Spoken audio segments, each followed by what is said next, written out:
नमस्कार. एबीपी माझाच्या तोंडी परीक्षेत आपल्या सर्वांचं स्वागत. मी ज्ञानदा कदम. आज तोंडी परीक्षेसाठी माझाच्या वर्गात आलेत भाजपचे मुंबईचे मॉनिटर आशिष शेलार. आशिष शेलार वर्गातल्या हरहुन्नरी विद्यार्थ्यांच्या कॅटेगरीमध्ये मोडतात. राजकारण, साहित्य, कला आणि क्रीडा सगळ्या क्षेत्रांमध्ये अगदी सहज वावर असलेल्या मोजक्या राजकारण्यांपैकी ते एक आहेत. काही विद्यार्थी असे असतात की ज्यांचा मित्रपरिवार फक्त त्यांच्या वर्गापुरता किंवा त्यांच्या शाळेपुरता मर्यादित नसतो, तर तो वेगवेगळ्या शाळांमध्ये पसरलेला असतो. आशिष शेलारांचं सुद्धा अगदी तसंच आहे. ते पक्षापलीकडचे राजकीय संबंध जोडण्यात आणि जपण्यामध्ये एक्सपर्ट आहेत. मुंबई महानगरपालिकेत नगरसेवकपद, विधान परिषद आणि विधानसभेची आमदारकी, कॅबिनेट मंत्रीपद, मुंबई भाजपचं अध्यक्षपद, आशिष शेलारांचा करिअरचा आलेख कायम चढता राहिलाय. सध्या त्यांच्या आणखी एका प्रस्तावित प्रमोशनची ही चर्चा दबक्या आवाजात रंगते. ते प्रमोशन आहे लोकसभेच्या उमेदवारीचं. तर आता या निवडणूक लढण्याच्या चर्चांमध्ये, उमेदवारीच्या चर्चांमध्ये किती तथ्य आहे? मुंबईच्या 6 पैकी 3 जागांवर महायुतीचा उमेदवार जाहीर व्हायला इतका लेट का होतोय, इतका उशीर का होतोय? या प्रश्नांची उत्तरं तोंडी परीक्षेतनं त्यांच्याकडनंच जाणून घेण्याचा प्रयत्न करूया. नमस्कार, आपलं स्वागत आहे. आणि सगळ्यात आधी आपण सविस्तर प्रश्नांनी सुरुवात करूया. सविस्तर उत्तर द्या. आशिषजी, सगळ्यांचं लक्ष जे आहे ते आता म्हणजे अगदीच घोडा मैदान जवळ आलं आहे. 5व्या फेजच्या उमेदवारीचे अर्ज भरायला सुरुवातही झाली आहे आणि अजूनही तुमचे उमेदवार काही ठिकाणचे जाहीर होत नाही आहेत. आता एक तर मतदारसंघ असा आहे की जिथं तुम्हीच ती परीक्षा द्याल अशी अपेक्षा होती, पण त्या परीक्षेपासून तुम्ही काढता पाय घेतल्याची चर्चा आहे. तर म्हणजे जर भाजपला इतका आत्मविश्वास 400 जागांचा आहे, तर उमेदवार मिळण्यामध्ये अडचण काय येते? फ्रँकली सांगायचं झालं तर सगळ्यात जास्त पहिल्यांदा उमेदवार भाजपनेच घोषित केले. मुंबईपुरता सांगायचं झालं तर हे खरं आहे की उशीर वाटतोय, उशीर झालाही आहे, पण योग्य उमेदवार निवडणूक प्रक्रियेमध्ये सहकाऱ्यांचं सुद्धा सहमती आवश्यक आहे. आणि महायुतीमध्ये 5 पक्ष एकत्र आहेत, त्यातल्या काही प्रमुख पक्षांशी बोलणे आवश्यक आहे आणि यामुळे थोडासा वेळ लागला आहे. बट लेट आहे दुरुस्त आहे, निकल जाएंगे आगे. नाही, पण याच्यामध्ये तुम्हाला उमेदवारी देण्याबद्दल विचारणा झाली होती का? त्याला तुम्ही नाही म्हटलं? अशा ज्या चर्चा आहेत त्या खऱ्या आहेत का? मी तुम्हाला एक सांगू का राजूजी, मी माझं आकलन जेव्हा करतो त्यावेळेला कुठल्याही राज्यामधल्या जागा काही रिकाम्या झाल्या, जशा गाळलेल्या जागा भरा, तर उद्या समजा लोकसभेची निवडणूक आहेत, आशिष शेलारचं नाव चर्चेत येईल. विधान परिषदेत ना कोणीतरी नाव खाली झालं तर आशिष शेलारचं नाव चर्चेत होईल. मंत्रिमंडळाचा विस्तार होणार आहे म्हटलं आशिष शेलारचं नाव चर्चेत होईल.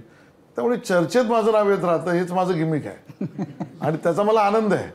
पक्ष मला योग्य जबाबदारी देतो, याच्यात समाधान आहे. पण आता हे नक्की आहे की पूनम महाजनांना तुम्ही तिकीट देणार नाही आहात?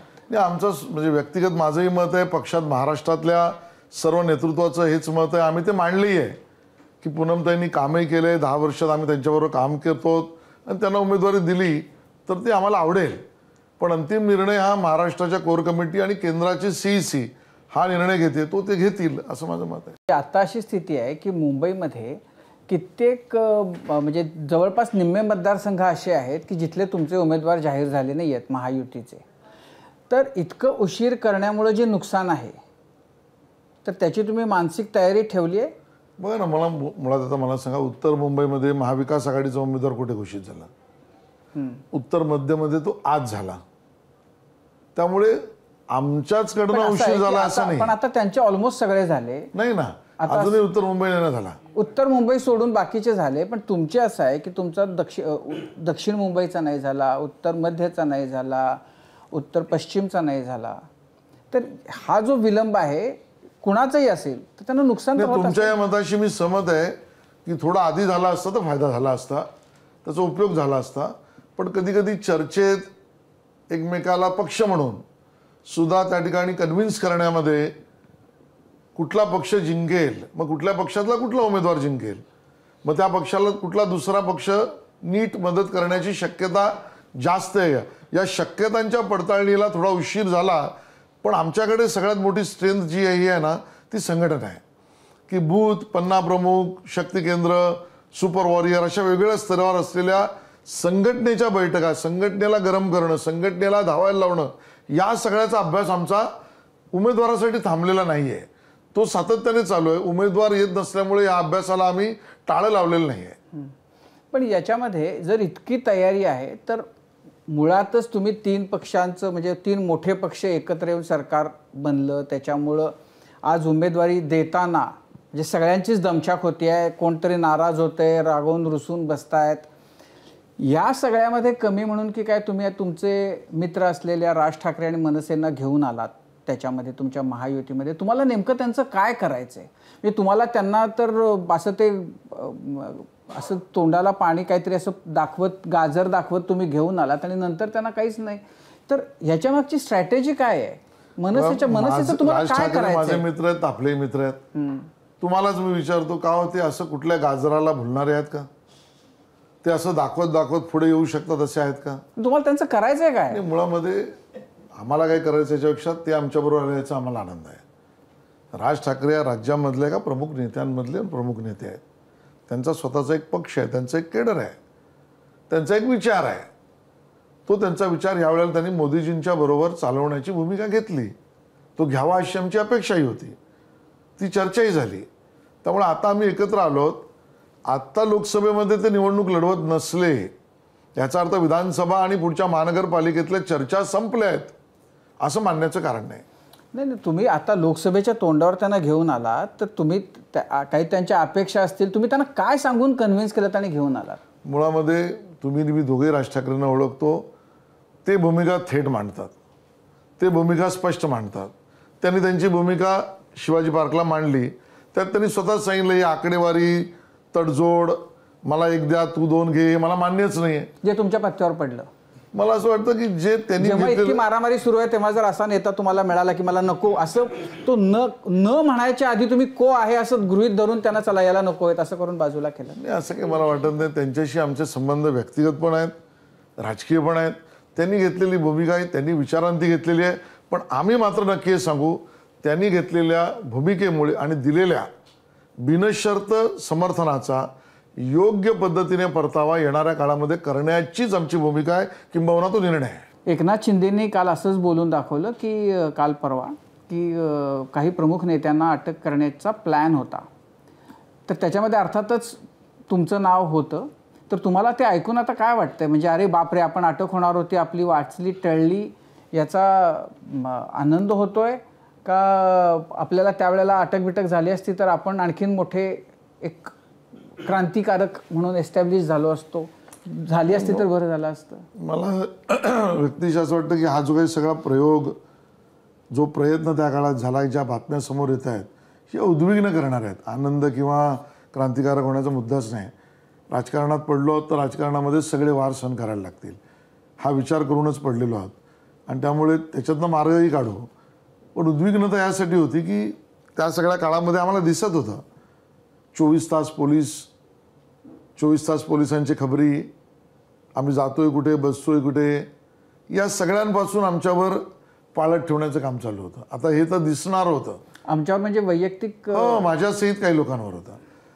ज्या गोष्टीवरनं माझ्यावर केस दाखल केली, मला आता ते पुन्हा जायचं नाही. तर मी म्हटलं काय होतं, मी प्रश्न उपस्थित केले होते. वरळीला झालेल्या सिलेंडर बॉम्ब ब्लास्टमध्ये 4 महिन्याचं बाळ गेलं. आता तो प्रश्न मी पुन्हा विचारत नाही, त्यातनं परत वाद नको म्हणून आपण व्यवस्थेला प्रश्न विचारतो, काय करत होतात तुम्ही टिंबटिंब होतात केलेला? हा काही व्यक्तीला नाही आहे. तुम्ही त्याच्यावर एखाद्याच्यावर विनयभंगाचा गुन्हा दाखल करता आणि विनयभंगासारखा गुन्हा म्हणजे त्याचा काही संबंधच नाही. बरं, त्या ताईंशी माझा संबंध गेली 20 वर्षांचा आहे. आता त्या काय मला व्यक्तिशः बोलल्या मी सांगत नाही, पण राजकारणात इतक्या स्तरावर जायचं आणि मला सगळ्यात थोडंसं बोलतो मी, अडचण आणि दुःख या गोष्टीचं झालं की त्यात तुम्ही एखाद्याच्या परिवाराला भरडवता. त्याच काळामध्ये माझ्या मुलाच्या इंटरव्ह्यूज, एक्झाम्स विदेशातल्या सगळ्यात ज्याला आपण म्हणू आयव्ही लीग इन्स्टिट्यूटमध्ये जाण्यासाठीच्या होत्या, ज्यात कोलंबियाला त्याचा अर्ज मंजूर झाला, त्याची परीक्षा होती आणि गुगलवर त्याची चिंता होती. तो आईला सांगत होता की अरे तिथे गुगल केलं आणि असं विनयभंग याच्या वडिलांनी केला अशा स्वरूपाच्या बातम्या आल्या, तर मी एक आयुष्यभर टॉप राहिलेला मुलगा, मला कोलंबियाला आयव्ही लीगमध्ये मास्टर्सला ॲडमिशन मिळते, ती अडेल की काय, या त्याच्या दुःखाचं कारण कोण होतं? मला वाटतं इतक्या पद्धतीचं राजकारण आणि त्याची उद्विग्नता आहे. पण राजकारणात पडलो तर हे आम्ही फेस करू. पण त्या काळामध्ये म्हणजे कोणाकडून अपेक्षाभंग झाला, म्हणजे की कोणी हे करते हे जेव्हा कळलं तेव्हा कोणाच्याबद्दल जास्त अपेक्षा होत्या, ज्यांनी त्यावेळेला म्हणजे ह्या व्यक्तीनं असं वागणं हे बिलकुल अपेक्षित नव्हतं, असं कोण होतं? बघा, उद्धवजींनी वागणं खरं तर त्यांच्याकडनंही होतं, पण त्यांचं वागणंच अहंकारी आहे. मी त्यांना गेली 25-30 वर्ष बरोबर काम करतोय का, बरोबर म्हणजे आम्ही एकत्रही काम केलं आहे. त्यामुळे मी सांगेन की ते अहंकाराने संपूर्णपणे नखशिकांत भरलेलं नेतृत्व आहे. पण तो जाऊ द्या, माझ्या अपेक्षा पवारसाहेबांकडनं होत्या. पवारसाहेब त्या सरकारचे भाग होते. पवारसाहेबांना मी माहिती आहे. मी पवारसाहेबांना फोन उचलून लावावा ही माझी अपेक्षा असावी असं मला वाटलं नव्हतं. होम डिपार्टमेंटही त्यांच्याकडे होतं. तर त्यांनी या सगळ्या गोष्टींना काय म्हणू बळ देऊ नये, किंबहुना माझ्या बाबतीत आणि अन्यही चुकीचं ज्यांच्याबद्दल झालं त्यांच्या बाबतीत, अशी माझी अपेक्षा होती. आशिष शेलार सलमान खानकडं, आशिष शेलार आमिर खानच्या बरोबर, आशिष शेलार शाहरुखला मिठ्या मारतायत. तर हे बॉलिवूडचं जे प्रेम आहे ते काय, म्हणजे बीजेपीनं आता ही नवी जबाबदारी दिली आहे की बॉलिवूड एक बीट जसं पत्रकारितेमध्ये असतो तसा बॉलिवूडचा बीट आशिष शेलार तुम्ही सांभाळ? बघा, मुंबई एक शहर आहे, मुंबई एक बीट आहे. जो सच्चा मुंबईकर आहे ना, तो तुम्हाला क्रिकेटच्या मैदानावर दिसेल, तो तुम्हाला गणेशोत्सवात दिसेल, तो तुम्हाला नवरात्र उत्सवात दिसेल, तो तुम्हाला दहीकाला उत्सवात दिसेल, तो तुम्हाला नाटक कला संस्कृतीमध्ये दिसेल, तो तुम्हाला सिनेमात दिसेल, तो तुम्हाला पत्रकारात दिसेल, तो तुम्हाला संगीतात दिसेल. अशा प्रचंड वेगवेगळ्या क्षेत्रामध्ये मुंबईकर जो सच्चा असेल तो दिसेल. मी सच्चा मुंबईकर आहे. माझा मतदारसंघ फॉर्च्युनेटली हे सगळे माझे मतदार आहेत. त्यामुळे जी तिन्ही नावं तुम्ही घेतलीत ते माझे मतदार आहेत. सचिन तेंडुलकर माझा मतदार आहे, विनोद कांबळे माझा मतदार आहे, लिएंडर पेस माझा मतदार आहे, अगदी पार्वती खान माझी मतदार आहे, अनुराधा पौडवाल माझी मतदार आहे. असे म्हणजे मी नावच काही घेत नाही, ते मतदारही आहेत की. तर मतदारांशी संपर्क मी चांगला करतो याबद्दल तोंडी परीक्षेत तुम्ही मला 100 पैकी 100 गुण दिले. तुमच्या स्वप्नामध्ये आदित्य आणि उद्धव ठाकरेच येतात की ज्यांच्याशी आपण सतत युद्ध करतो? म्हणजे तुम्हाला त्या दोघांच्या बद्दल बोलताना एकदम जिभेला धार येते तुमच्या? हे असं काही नाही. माझं व्यक्तिगत भांडण थोडीच आहे त्यांच्याशी. माझं जे काही आहे ते राजकीय प्रश्न आहेत. त्यांच्या बाजूने ते वागतात ते व्यक्तिगत दुश्मनासारखे. तुम्हाला जास्त राग कोणाचा येतो, उद्धव ठाकरेंचा येतो? नाही, मला राग राजकीय राग आहे. माझा दोघांवरही राग नाही. ते दोघेही मोठ्या परिवारातले आहेत आणि त्यांना मोठं ज्याला आपण म्हणू बॅकग्राऊंड मिळालेलं आहे आणि त्यामुळे त्या बॅकग्राऊंड आणि वारशावर त्यांच्याशी माझी तुलना होऊच शकत नाही. मला करायची पण नाही, आपण करतही नाही आहोत. मुद्दा आहे त्यांचा राजकीय भूमिकांवर माझा आक्षेप. पण ह्या तर तुम्हाला सगळे एवढे आक्षेप आणि एवढं नकारात्मक तर गेल्या 19 नंतरच दिसायला लागलं. आधी तर तुमच्या गळ्यात गळे होते, तेव्हा तर फार प्रेमाचे जे महानगरपालिकेतले रिपोर्टर असतील इथे त्यांना तुम्ही विचारा. पण त्याच्यानंतरही गळ्यात गळे होतेच ना तुमचे. कारण बाळासाहेब असताना बाळासाहेबांचं असणं, बाळासाहेबांचा आशीर्वाद असणं, बाळासाहेबांनी कधी आम्हाला त्या वेळेला केलेली आपुलकीपणा हे लक्षात ठेवणे आवश्यक होतं. नाही, पण त्या ज्या वेळेला उद्धवजींनी या सगळ्याची सूत्र हातात घेतली त्यावेळेला एकलकोंडेपणा, अहंकारीपणा, मी म्हणेन तोच कायदा, असं बाळासाहेबांच्या काळात नव्हतं. देत आहे उद्धव ठाकरेंना. कोणाला? त्यांच्या पद्धतीला देतोय. व्यक्तिशः माझं त्यांचं काय नाही. पण हा जो सगळा तुमच्यातला जो दुरावा आहे तो महापालिकेपर्यंत, तर महापालिकेच्या इलेक्शन नंतर तो निर्माण झाला असं आहे का? त्याच्या आधी तुम्हाला त्यांच्यामध्ये हे जे काही अहंकारीपणा, नंतर एकलकोंडेपणा वगैरे ह्या ज्या सगळ्या गोष्टी आहेत त्या आधी नव्हत्या जाणवत? पुन्हा मी सांगतो, बाळासाहेब असताना त्यांच्याकडे बघून काही गोष्टी लार्जर आणि मोठ्या हेतूसाठी आम्ही कधी उचलल्या नाहीत. त्यावेळेला बाळासाहेब होते म्हणून तुम्ही पडतं घेत राहिलात. बाळासाहेब गेल्यानंतर तुम्ही वार करायला सुरुवात केली. वार करायला नाही, त्यांना शिकवायला सुरुवात केली. आशिषजी, तुम्ही सच्चे मुंबईकर आहात, क्रिकेटवर तुमचं प्रेम आहे. IPL सुरू आहे. IPLकडे जेव्हा आपण बघतो तेव्हा त्याचं थोडंसं महाराष्ट्राच्या राजकारणाशी साधर्म्य दिसून येतं. कोण कुठला प्लेअर 2007 सालचा आज कुठे खेळतोय काहीही कळत नाही. कोणीतरी लोकप्रिय असतो एखादा नेता, त्याला लोकप्रिय आहे म्हणून त्याला ब्रँड अँबॅसेडर किंवा मेंटॉर म्हणून नेमलं जातं. 2 टीम्स, नेमक्या 2 टीम्स 2013च्या सुमारास त्यांच्यावर भ्रष्टाचाराचे आरोप होतात, त्या टीम फुटतात, त्याच्यातल्याच एकाला दुसऱ्या टीमचा कॅप्टन केलं जातं. 2 वर्षांनी पुन्हा एकदा त्याच टीम IPL मध्ये येतात. महाराष्ट्राच्या राजकारणाची तशीच IPL झाली आहे का? आशिष शेलारांमधल्या राजकीय निरीक्षकाला काय वाटतं भाजप नेत्यापेक्षा? क्रिकेट हा जेंटलमॅन्स गेम आहे असं आपण समजत होतो, पण IPLने ते पूर्णतः पुसून माझा काढलं. भरोसा आहे. क्रिकेट हा जेंटलमॅन्स गेम आहे आणि राजकारणात सुद्धा जेंटलमॅन गेम चालतो. नक्की. कारण उत्तर कारण दिलंय. कारण IPL मध्ये ऑप्शन आहे आणि इकडे तुमचं ऑप्शन असं आहे की ED CBI म्हणायचं की तो माणूस तिकडे ऑप्शन तिकडे येतो. मग याला माझा प्रश्न थेट आहे ना, जे आज त्याला विरोध करतात, कुठल्याही व्यक्तीला मी नाव घेत नाही, तो त्यांच्याकडे असताना क्लीन कसा होता? मग आज जसं खेळाडू तुम्ही म्हणालात माझ्या टीमकडे आहे तर तो चुकीचा, पण जिथून आला तिथे त्याच कॅरेक्टरवर तो होता तेव्हा तो बरोबर होता. हा प्रश्न विचारणारा दुटप्पी आहे की? ते तुमच्याकडे पण तेच होतं. हर्षवर्धन पाटलांपासून रवींद्र वायकर म्हणजे तुमच्याकडे किंवा प्रश्न तुमच्या विचारणारा मित्रपक्षांकडे दुटप्पी आहे. आहे. भाजपची भूमिका कन्व्हिक्टेड कुठल्याही आरोपीला घेणार नाही आणि घेतलेली नाही. तुमच्या पेहरावामध्ये आणि या सगळ्यामध्ये बरेच बदल झालेले आहेत, असं का? नाही म्हणजे जीन्स सोडली मी. जीन्स आणि एक जाड्या पद्धतीचं एक मटेरियलचं शर्ट घालायचो मी, 2 पॉकेट्स वगैरे. पण आता मी खादीवर आलो. खादीची ट्राउझर, खादीचं शर्ट, हा एवढा बदल झाला आहे. का?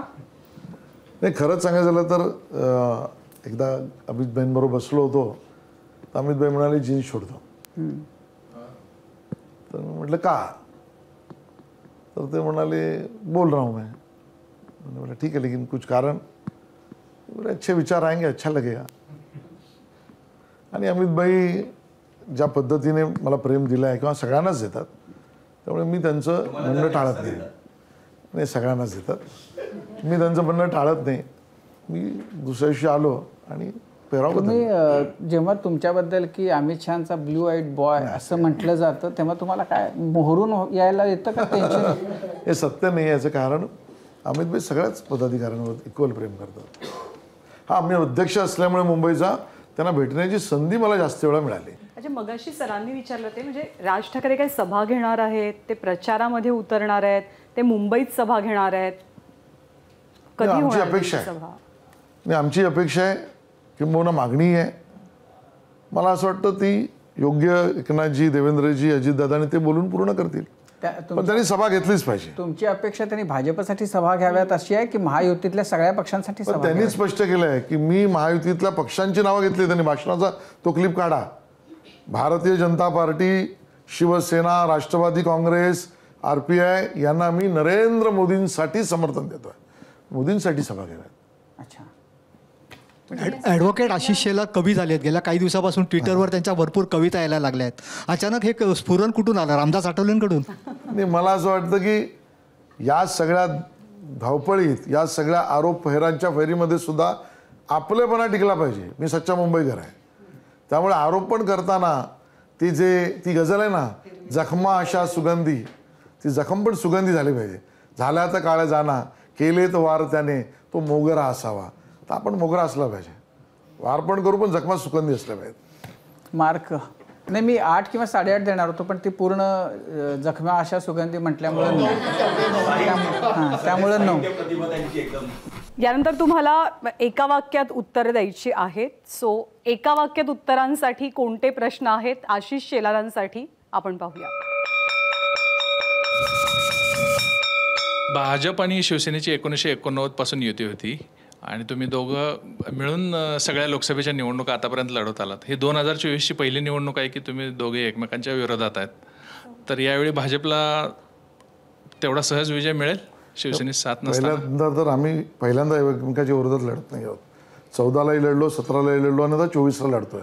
आणि त्यामुळे जो मुंबईकर, एका वाक्यात सांगायचं झालं तर मुंबईपुरता आणि राज्यापुरता, मुंबई आणि राज्यातलं माणूस हे ज्या वेळेला आम्ही विरोधात एकमेकाच्या लढलो त्यावेळेला मोदीजींच्याच बाजूने होतं. यावेळेलाही मोदीजींच्याच बाजूने राहील. पुढचा प्रश्न आहे, महायुतीमध्ये जागा वाटप मोठ्या कष्टानं होताना दिसतंय. लोकसभेला असं आहे तर मग विधानसभेला कसं होईल? अधिकचा होमवर्क आम्ही करू. कारण विजय शिवतारे आमच्याकडे आले होते तोंडी परीक्षेला. ते तर म्हणाले की विधानसभेला हे शक्य नाही आणि निवडणुका स्वतंत्र लढवू आणि पुन्हा महायुती म्हणून एकत्र येऊ. हे त्यांचं व्यक्तिगत मत आहे. महायुतीमध्ये एकनाथ शिंदे आणि अजित पवारांना जागा देताना खूप भाजपने खेचाखेची केली असं वाटत नाही तुम्हाला? आपल्या अटी त्यांच्यावर लादल्यात. टाळता आलं असतं, उत्तर दिलं. हां, एका वाक्यात म्हणजे 2 शब्दात नाही आशिष शेलार. आता याला काय टाचा अर्थ सांगू, वळचा अर्थ सांगू, टाचा अर्थ सांगू. आशिष शेलारांनी उत्तर मध्य मुंबईतून लोकसभा लढवण्याची तयारी केली आहे का? कारण ते सलमान खानला भेटायला गेले होते आणि ह्याच सलमान खानने बाबा सिद्दीकींचा प्रचार करून आशिष शेलारांना पाडलं होतं.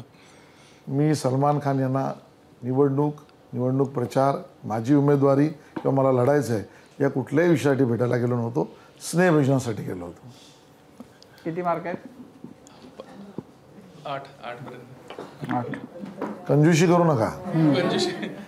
आता पुढचं. देताना कंजूशी केली तुम्ही. पुढचा प्रश्न असा आहे की पर्याय दिले जातील आणि तुम्हाला योग्य पर्याय निवडायचा आहे. पाहूया, योग्य पर्याय निवडा. मोदी नेहमी परिवारवादावर आरोप करतात, टीका करतात. तुमच्या मते परिवारवादाचं उदाहरण कोणतं? आदित्य ठाकरेंना जे मिळालं होतं ते मंत्रिपद, रोहित पवारांची आमदारकी, नितेश राणेंची आमदारकी, की जय शहा यांचं BCCIचं अध्यक्षपद? आदित्य ठाकरे यांना मिळालं मंत्रिपद. कारण आहे सिंपल, कारण जय शहा काय राजकारणातच नाही आहे, त्याची तुलनाच होऊ शकत नाही. आणि जय शहा त्या ठिकाणी एका वेगळ्या बोर्डाचे निवडून आलेले सेक्रेटरी आहेत. देशभरातल्या संस्थांनी त्याला मतदान केलं आहे. दुसऱ्या पक्षातले नेते तुमच्या पक्षात सतत येत आहेत. आत्ता दुसऱ्या पक्षातला कोणता नेता अगदी लवकरात लवकर तुमच्या पक्षात आलेला आवडेल? संजय निरुपम, जयंत पाटील की एकनाथ खडसे?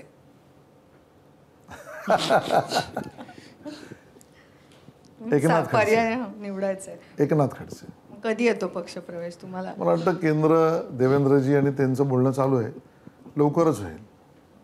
त्यांना भाजपतल्याच काही लोकांनी ते शुक्राचार्य झालेत आणि त्यामुळं त्यांचा प्रवेश रोखलाय अशा चर्चा, बातम्या आहेत सगळ्या. मला वाटतं अशी विधानं टाळली पाहिजेत. केंद्र आपलं काम करतं आहे, केंद्रातल्या नेतृत्वाने एकदा निर्णय घेतला तर ते सगळेजण मानतील. पण तसं म्हणजे जे असे बोलत आहेत की त्यांच्याबद्दल काही पक्ष वेगळा विचार करेल, त्यांना सांगेल, तेही केंद्राचं आणि पक्षाचं मत मानणारेच आहेत, ते मानतील. शेवटचं आहे आता योग्य पर्याय निवडामध्ये. तुम्ही विरोधकाच्या आरोपांना खूप जोरदार प्रत्युत्तर देता. इकडे आरोप झाला रे झाला की तुम्ही प्रत्युत्तर देता. तर तुमचा आवडता विरोधक कोण सध्या ज्यांच्या आरोपांना तुम्ही उत्तरं देताय? संजय राऊत, आदित्य ठाकरे की वर्षा गायकवाड? संजय आवडतो मला. संजय राऊत. म्हणजे पण तुम्ही काय असे बघत बसलेले असता का की कधी बोलतायत आणि आपण लगेच आपलं उत्तर? संजय राऊत जे बोलतात कविता शोधता. त्यातनं माझा कार्यकर्ता पेटून उठतो, म्हणून मला आवडतात ते. त्यांच्या अशा वाह्यात, असंबंधी आणि हीन बोलण्यामुळे भाजपच्या कार्यकर्त्याला अध्यक्ष म्हणून मला सांगावंच लागत नाही, तू आता कामाला निघ बाहेर, तोच असा निघतो. अच्छा, म्हणून त्यांचं काम योग्य करतात, ते मला आवडतं. नाही पण जेव्हा लोक बोलतात तेव्हा इतक्या तत्परतेनं तुमच्या त्याच्याबद्दलच्या प्रतिक्रिया येतात. आता तो स्वभावाचा भाग आहे. तो स्वभावाचा भाग. कविता तयार असतात? मालवणी माणूस आहे. अच्छा, पण असाच असतो मालवणी माणूस. अच्छा, पण कविता तयार असतात की आता संदीप हा हे म्हटलं की ही कविता टाकायची असं? नाही, काही विषय डोक्यात चालत असतात. आता उदाहरणार्थ इलाहीज आमदारची ती बरेच दिवस गझल माझ्या डोक्यात चालू आहे, चुकले का हो. काय त्याने असे वेगवेगळे विषय दिले आहेत. काय आहे त्यातलं, काय आठवतात का? नाही, म्हणजे मी आभाळाला आभास समजलो, चुकले का हो. अशा करून त्यांनी उर्मिलाचा वनवास खरा का राम वनवास खरा, चुकले का हो, असं खूप चांगली मांडणी केली आहे. तर कधीतरी उद्धवजींना ऐकवीन, चुकले का हो. माझे प्रश्न संपले आहेत. मार्क मला असं वाटतं एकही नाही टाळला ना त्यांनी. आपण 10 पैकी 10 देऊ. थोडं मगाशी कंजूशी केली तर.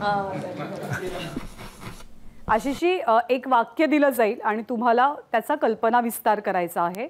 कल्पना विस्तारसाठी कोणतं वाक्य किंवा कोणता प्रश्न जाणून घेऊया. शरद पवार सच्चे क्रिकेट प्रशासन गुरु, ते पक्के राजकीय विरोधक. सविस्तर उत्तर द्यायचं झालं तर दोन्हीमध्ये त्यांचा हात कोणी पकडू शकत नाही. म्हणजे गुरु म्हणून नाही म्हणत आहे मी, राजकीय नेता या अर्थाने म्हणतोय.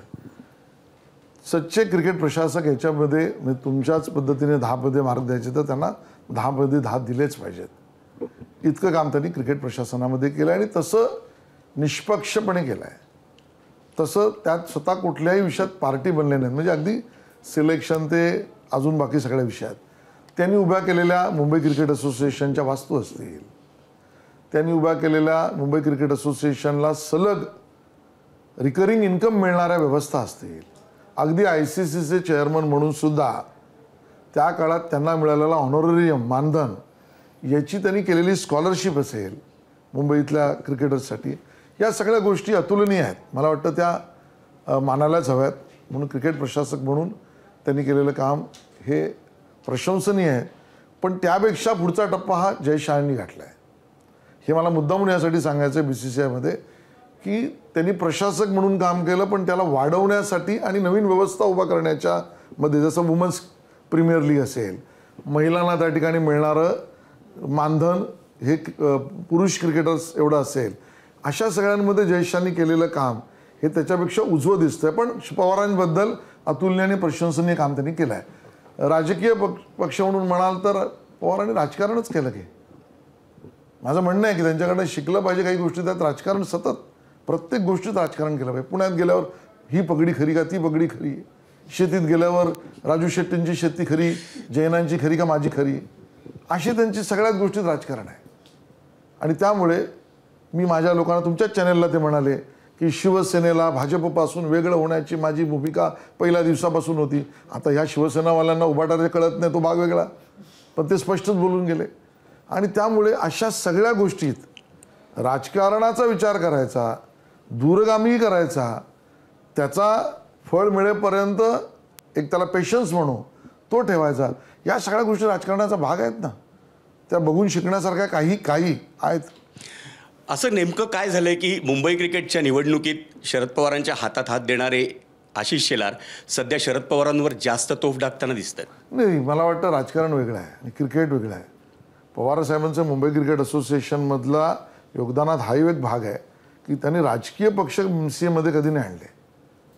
आणि मला वाटतं त्यामुळे तिथे आमच्या विषयामधल्या भूमिका या कदाचित उद्या पण एकत्रच्याच असतील किंवा हव्यात, जर योग्य असतील तर. राजकारणामध्ये ते जर मोदींवर बोलणार असतील, ते जर माझ्या पक्षावर बोलणार असतील, तर मला त्याचं सडेतोड उत्तर द्यावंच लागेल. ठीक आहे. किती? 10.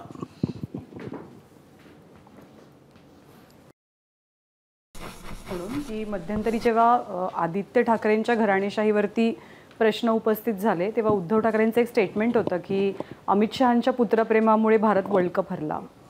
मग आता असं आहे ना, ह्या प्रश्नाचं उत्तर मी पुन्हा तेच देईन की केळीच्या झाडाला संत्री किती लागली विचारण्यासारखं आहे. त्यांच्या पुत्रप्रेमामुळे मॅच हरण्याचा काय संबंध आहे? भारताचा संघ खेळत होता मैदानात, सगळ्या भारतीयांची इच्छा होती तो जिंकला पाहिजे. भारतीय संघातल्या कोणाचं असं म्हणणं होतं का की आम्हाला ह्या व्यवस्था हव्या होत्या त्या कमी पडल्या, कुठल्या अन्य व्यवस्था मैदानाच्या बाबतीत अशा चुकीच्या झाल्या त्यामुळे आम्ही हरलो, कुठल्या एक्सपर्टचं काही म्हणणं होतं का? काही नाही.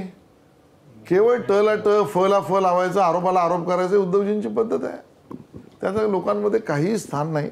लोकांच्या मुंबईत मनात मॅच आहे. खेळवणं हे त्यांचं म्हणणं होतं. काय असं तरी त्यांनी म्हणावं. हा तसंच म्हटलेलं आहे नाही त्यांनी. म्हटलं. फायनल मॅच हे त्यांनी गुजरातला नंतर नाही, म्हटलेलं आहे. पहिल्या आरोपात त्यांनी म्हटलेलं नाही. मी सगळी त्यांची वाक्य नीट आदित्य ऐकतो. ठाकरेंनी म्हटलंय. हा मग तेच म्हणतो, उद्धवजींनी म्हटलं का? आणि मुळामध्ये तुमच्या बाजूला आमचे मित्र बसले आहेत.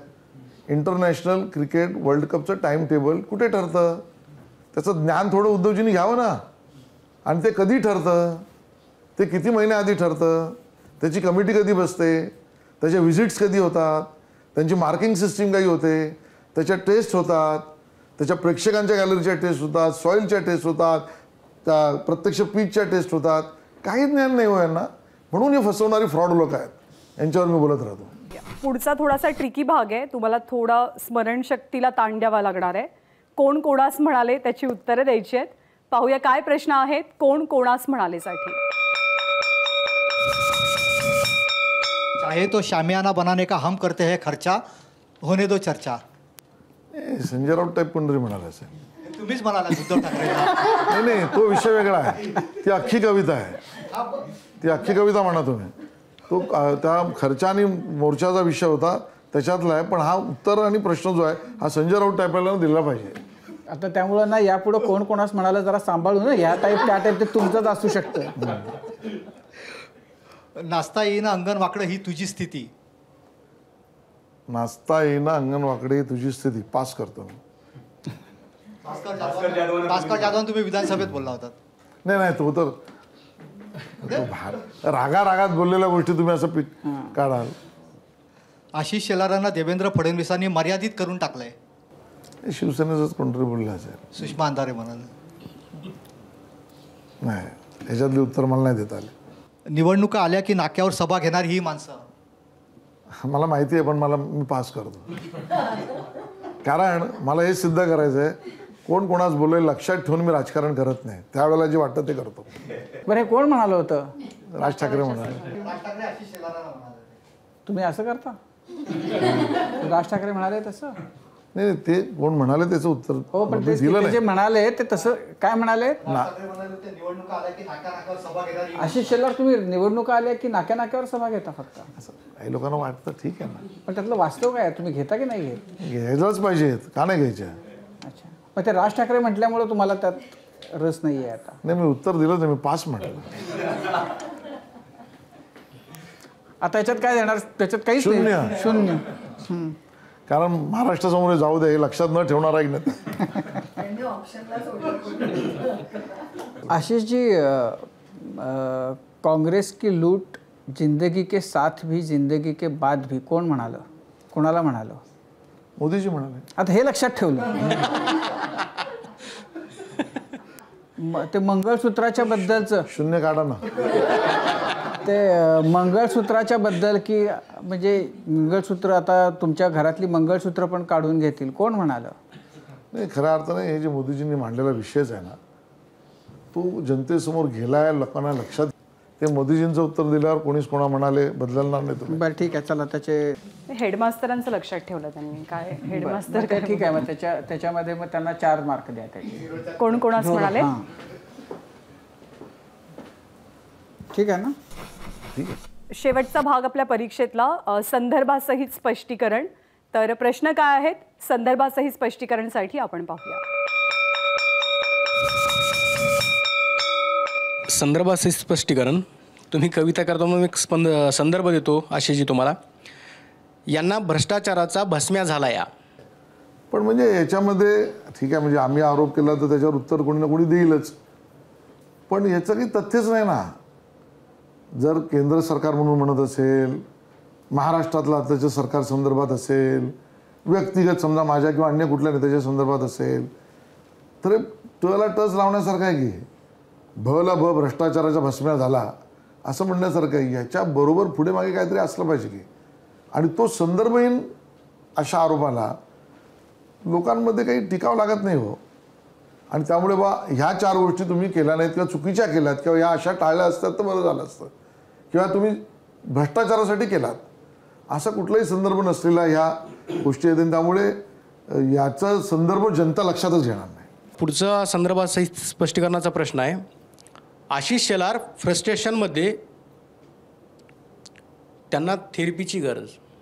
नाही, मला वाटतं माझ्या प्रश्नांना ज्यांना उत्तर देता येत नाही, मी उपस्थित केलेल्या मुद्द्यांना सविस्तरपणे बाजू त्यांना मांडता येत नाही, ते व्यक्तिगत बोलतात. मला तुम्ही आता बसलात माझ्यावर 1 तास, मी फ्रस्ट्रेशन लेवलला आता तरी आहे असं तुम्हाला वाटतंय का? माझा स्वभावच नाही आहे. माझा स्वभाव फ्रस्ट्रेशन, डिप्रेशन यातला कधीच नसतो. म्हणजे इनफॅक्ट माझं स्वतःच्याबद्दलचं मत कधी कधी असं आहे की आपण उगाच जास्त उत्साही आहोत की काय, आणि त्यामुळे बिनबुडाचा आहोत किंवा माझ्या प्रश्नांना उत्तर देता येत नाही. अच्छा, प्रश्न बाकी आहे तुझा अजून? नाही झाले प्रश्न. 8 मार्क द्या. नाही 10 करा, तेव्हा 0 झालं. नाही, तुम्ही मला अपेक्षित होतं यांना भ्रष्टाचाराचा भस्मा झाला या अंबादास दानवेच्या कवितेला तुम्ही काहीतरी कवितेतून उत्तर द्यावं, त्यामुळे ते 2 मार्क तिथं कटताय. नको, जाऊ दे, ठीक आहे.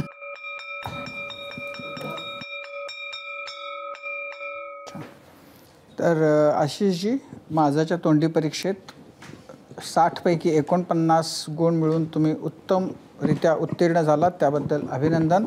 धन्यवाद तुमच्या सगळ्यांना. भावी वाटचालीसाठी आमच्या हार्दिक शुभेच्छा. हे तुमचं गुणपत्रक. धन्यवाद. अजून एक टर्म तरी महाराष्ट्रात राहायचं अशी इच्छा तुम्ही आता तोंडी परीक्षेत व्यक्त केलेली आहेत.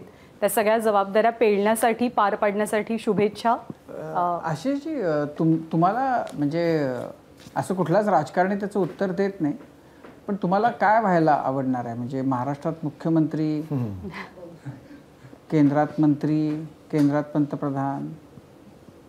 अशी अपेक्षा काहीच नाही आहे. तुम्हाला सांगतो राजूजी, परत तुम्ही याच्यावर विश्वास नाही ठेवणार. आम्ही ज्या बॅकग्राऊंडवरून आलो आहे, पार्श्वभूमीवरून, तर त्या पार्श्वभूमीत इथपर्यंत आलोत हीच मोठी मजल आहे. पण अजून काही गोष्टींवर काम करायचं आहे. आत्ता ते सगळं सांगत नाही, पण तेवढी मनामध्ये इच्छा आहे की काही विषयांवर आणि काही गोष्टींवर काम करायचं आहे. 5 वर्षाचा किंवा एखादा मे बी रोडमॅप तुमच्या डोक्यात तयार आहे? कारण तुम्ही आणखी एका टर्मचा उल्लेख केलात त्यासाठी. सो आम्हाला माहिती नाही की उत्तर मध्य मुंबईतनं आता कुणाचं नाव समोर येणार आहे. मी नक्की नाही. नक्की नाही? मी नक्की नाही. मग तुम्ही नाही तर कोण? पक्ष ठरवेल, ज्याची निर्णय होईल त्याचा आम्ही पालखी घेऊन चालणार. आणि आगामी म्हणजे आता लोकसभा झाल्याच्या नंतर पुढचा सगळा काळ अर्थातच निवडणुकांचाच आहे. विधानसभा आहेत, महानगरपालिका आहेत. त्यासाठी शुभेच्छा आपल्याला आणि मनापासून आभार. धन्यवाद. यानंतर एबीपी माझाच्या तोंडी परीक्षेत वेळ झाली आत्ता इथेच थांबण्याची. ताज्या बातम्यांसाठी पाहत रहा एबीपी माझा.